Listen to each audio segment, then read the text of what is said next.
So after riding 4,000 kilometers on a river Indy, I genuinely think that the river company should change or develop these 8 things.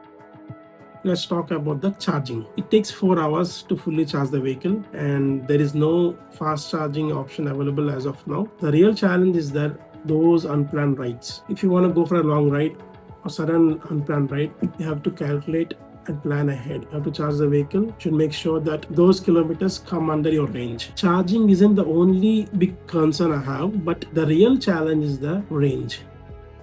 The next thing is the range. River claims about 160 kilometers per charge, but in real life, I get around 100 to 114 kilometers in eco mode, 90 to 95 kilometers in ride mode, and 70 to 74 kilometers in the rush mode. Actually, it is pretty enough for me for my daily ride, but I think this particular vehicle should get more juice, more bigger battery, more range. It has the comfort, stability, and accessibility for a wide range of accessories. Even though if you're okay with the range, there is something else bothers me, the center stand. One issue that I have experienced with the River Indy is with the center stand. When I'm riding with a pillion or something heavy luggage, the center stand scrapes against the road over heavy high speed breakers or uneven roads. It is not something that happens every minute, but when it happens, it will catch you off guard, and sometimes it can feel really scary and uncomfortable. This is not something everyone experiences, but the next point is something every River Indy owner sees it in every ride. It's the display.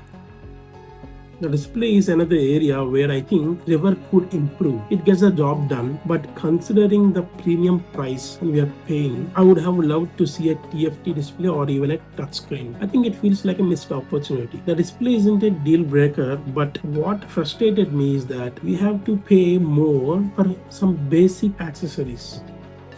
Another thing is the accessories. Features like backrest and side footrest are essential for almost all the riders. I feel this could have been included as standard instead of paying another 2,000 to 3,000 extra for accessories. Once everything is installed, there's another area where I think the River misses an opportunity is the ABS.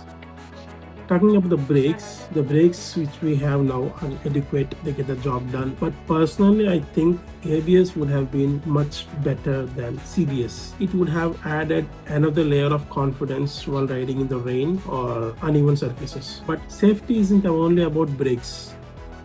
The headlight is probably my biggest disappointment. On a well-lit area, it is okay, but in the darker roads, the headlight throw is really weak. I honestly expected better visibility from the River Indy at this premium level. Even after all this, I really enjoy riding the River Indy, but ownership isn't just about riding.